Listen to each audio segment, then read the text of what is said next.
बिस्मिल्लाहिर्रहमानिर्रहीम। ये हमारा सवाल नंबर 2 नज़म बेटे की कुर्बानी का चल रहा है। इसमें चेहरे के तासुरात वाले अल्फाज बयान करने, तो मैंने अभी आपको समझाया है कि बशाश पहले लफ्ज़ जो है इस्तेमाल किए गए चेहरे के तासुर को बयान करने के लिए कि, और इससे क्या पता चलता है कि हज़रत इब्राहीम अलैहिस्सलाम और हज़रत इस्माईल अलैहिस्सलाम दोनों जो थे वो बहुत ज़्यादा एक्टिव होके और फ्रेश होके ये काम अंजाम दे रहे थे, ना कि इसमें ये शो हो रहा है कि दोनों थके हुए थे या परेशान थे, बल्कि अल्लाह ताला की मर्जी पर दोनों राजी थे। पहले लफ्ज़ आप लिखेंगे इसमें बशाश।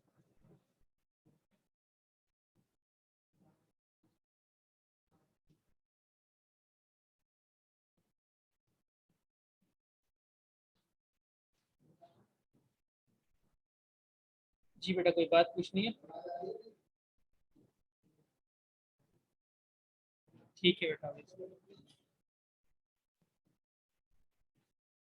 दूसरा लफ्ज़ है यहाँ पर हमारे पास, आगे वाला अगला मिसरा देखिएगा कि तअम्मुल या तज़ब्ज़ुब कुछ न था दोनों की सूरत पर। अभी भी तअम्मुल का लफ्ज़ भी मैंने आपको बताया था कि सोचना, और तज़ब्ज़ुब इस बात को ज़ाहिर करना कि पता नहीं करूँ या ना करूँ। तो इंसान करने ना करने के बारे में सोचे तो इस कैफियत को तज़ब्ज़ुब कहते हैं। तो ये दोनों ही कैफियत जो है वो चेहरे पे ज़ाहिर होती है। जैसे मिसाल के तौर पर किसी ने किसी को काम बोला या ये काम कर लो, अब वो सोच रहा है, तो वो कहेगा कि भाई क्या तामुल या तजव्वुज क्या है, क्या बात है, अगर करना है इसमें, इसको ना करने में क्या कबाहत है, या इसको कर लेंगे तो उसमें क्या परेशानी होगी। तो ये दोनों अल्फाज जो इस्तेमाल हो रहे हैं वो चेहरे के तासुरात को बयान करने के लिए। तो आप दूसरा लफ्ज़ जो लिखेंगे तामुल या तजव्वुज, दोनों लफ्ज़ देख दें तो दोनों ही इसके लिए इस्तेमाल होते हैं।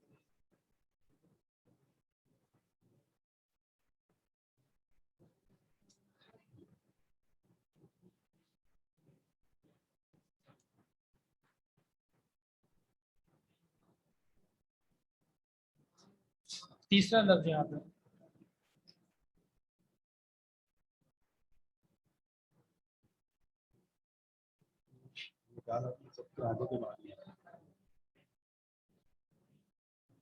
कहा, फर्जंद ए बाप इस्माइल साबित है, खुदा के नाम पर बंदा पे तामील हासिल है। इसमें कोई भी लफ्ज़ नहीं है। आगे, मगर आंखों पर अपनी आप पट्टी बांध लीजिएगा, मेरे हाथों में और पैरों में रस्सी बांध लीजिएगा। मबादा आपको सूरत मेरी रहम आ जाए, मबादा मैं तड़प कर छूट जाऊं, हाथ थर रहा है। इस शेर के भी दो अल्फाज बन सकते हैं। जैसे रहम आना, रहम आना ये भी इंसान जो है सूरत से जाहिर करता है। मिसाल के तौर पर कोई जानवर है, कोई जानवर का बच्चा है, तो उस पर ये कि अगर उसके साथ कोई अच्छाई का मामला करता है तो उसके ऊपर चेहरे पर भी ये तासुरात आते हैं। इसी तरह अगर कोई जुल्म कर रहा है तो मार रहा है तो सख्ती और गुस्सा चेहरे से जाहिर होता है। तो रहम आना ये भी चेहरे के तासुरात में से तीसरा लफ्ज़ आप लिख सकते हैं, रहम।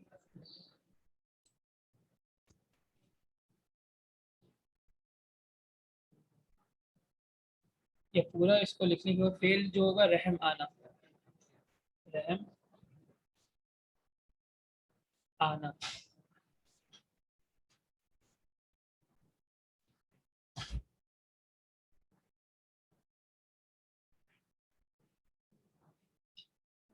अगला चौथा लफ्ज़ है तड़पना। कि जब इंसान तकलीफ में होता है, तड़पता है, तो ये भी कैफियत जो है वो चेहरे पे ज़ाहिर होती है।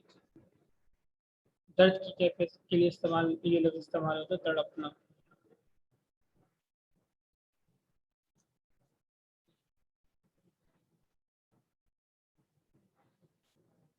नंबर 5, फिसल की बात सुनकर बाप ने तारीफ फरमाई, ये रस्सी और पट्टी बांधी उनको पसंद आई। हुए अब हर तरफ तैयार दोनों बाप और बेटे, छुरी थामी पिघलने और फिसल कदमों में आ लेता। अब यहाँ पे कोई नहीं, आगे देखते हैं। पिछाड़ा और घुटना सीना मासूम पर रखा, छुरी पत्थर पे रगड़ी है, हाथ को हुक्म पर रखा। जमी सहमी पड़ी थी, आसमां साकिन था बेचारा, न इससे बेशतर देखा था ये हैरत का नजारा। किधर था मुतमइन, बेटे के चेहरे पर बहारी थी, छुरी हुक्म में इस्माइल अलैहिस्सलाम पे चलने ही वाली थी। मुतमइन, ये मुतमइन का लफ्ज़ भी जो है चेहरे की कैफियत को बयान करने के लिए इस्तेमाल होता है। کہ کوئی کام جو ہے اگر اطمینان کے ساتھ کیا جائے، بخوشی کیا جائے تو ایک چہرے پہ اطمینان کی کیفیت ہوتی ہے. تو یہ لفظ ہے مطمئن، یہ ہمارا 5واں لفظ ہے جو چہرے کی کیفیت کو بیان کرنے کے لیے استعمال ہوتا ہے.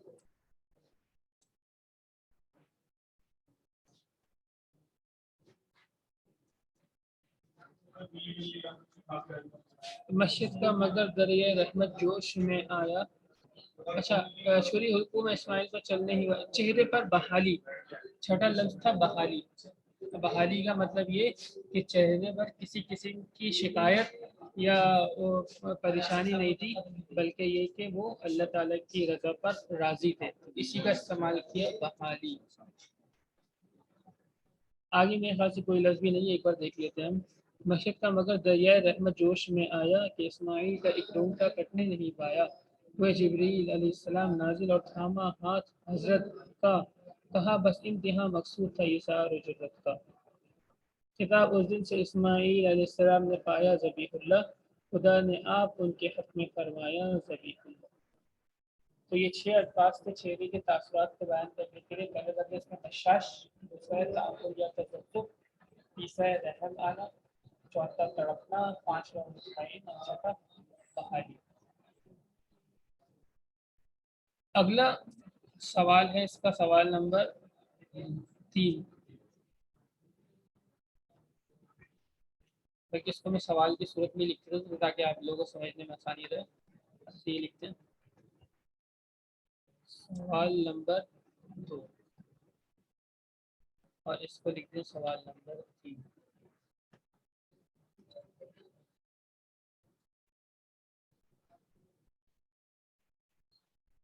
نظم کی کوئی سے 2 اشعار جن میں مکالمے ہیں لکھیے.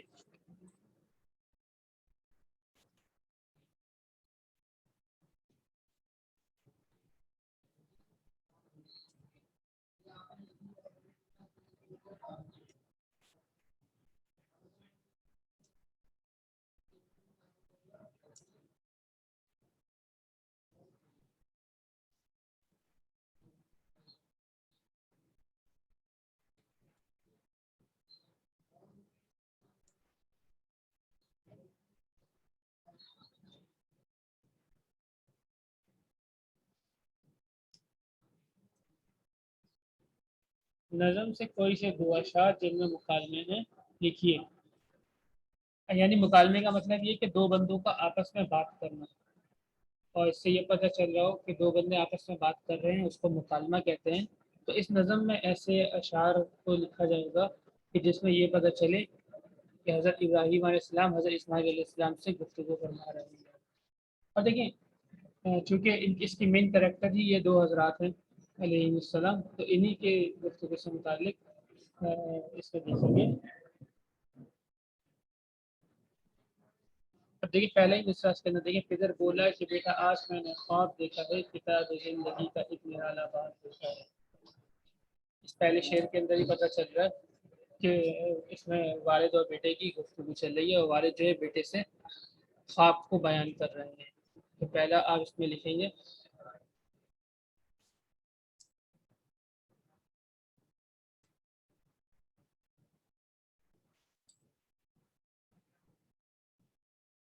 پدر بولا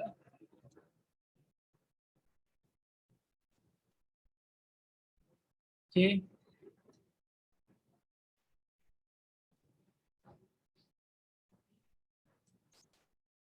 بیٹا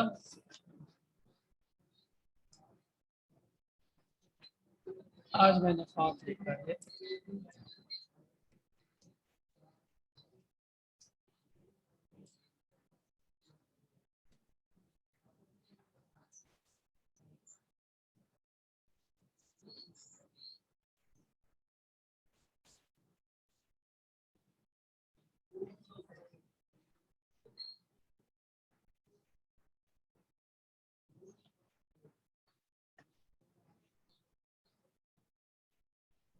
کتاب زندگی کا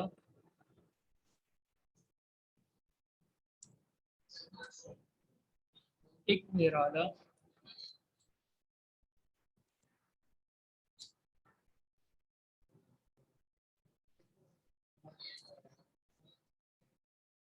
और बाप देखा है।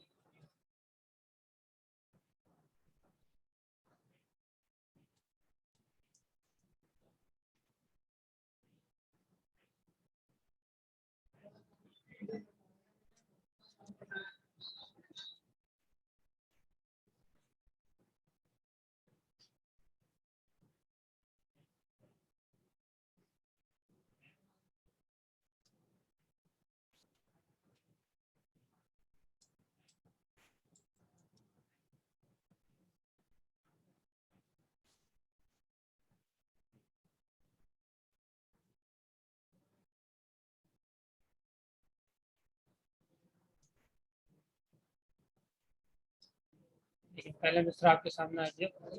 इधर बोला कि बेटा आज मैंने ख्वाब देखा है, किताब जिंदगी का एक निराला बाब है।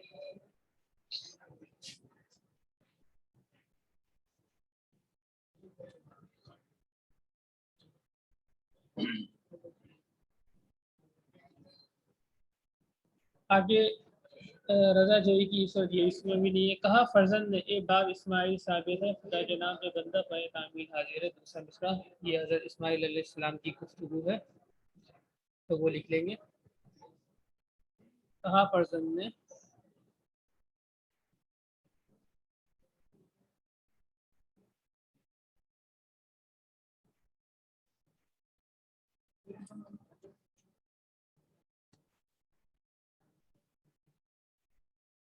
कहा फर्जंद ने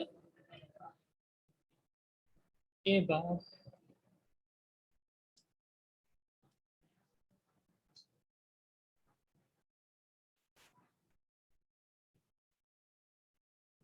इस्माइल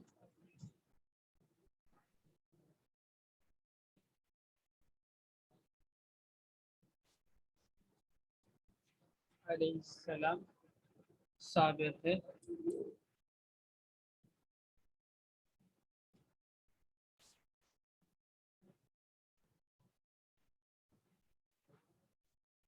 खुदा के नाम पर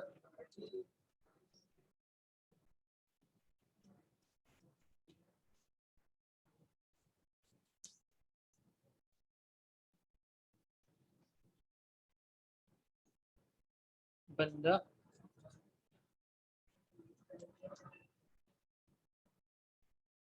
एक तामील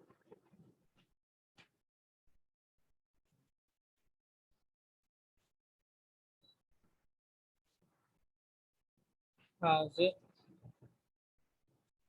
है। इसको थोड़ा सा खोल लेंगे ताकि जुमले जो है दोनों मुनासिब लगे।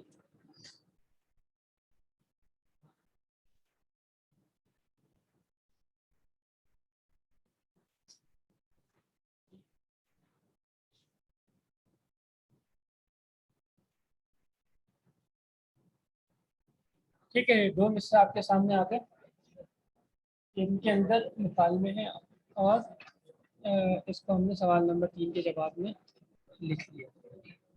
तो अल्हम्दुलिल्लाह सवाल नंबर 2 और सवाल नंबर 3 आज हमने कर लिया। सवाल नंबर 4 इंशाल्लाह हम नेक्स्ट लेक्चर में करेंगे, लेकिन आप लोग इसको थोड़ा सा इसके बारे में गौर फिक्र करके रखेंगे। बस ये ना हज़रत इब्राहीम अलैहिस्सलाम के बारे में एक पैराग्राफ, तो आप लोग अपने अल्फाज में ये स्टोरी बयान करेंगे थोड़ी सी, और बयान करेंगे कि हज़रत इस्माईल अलैहिस्सलाम कौन है।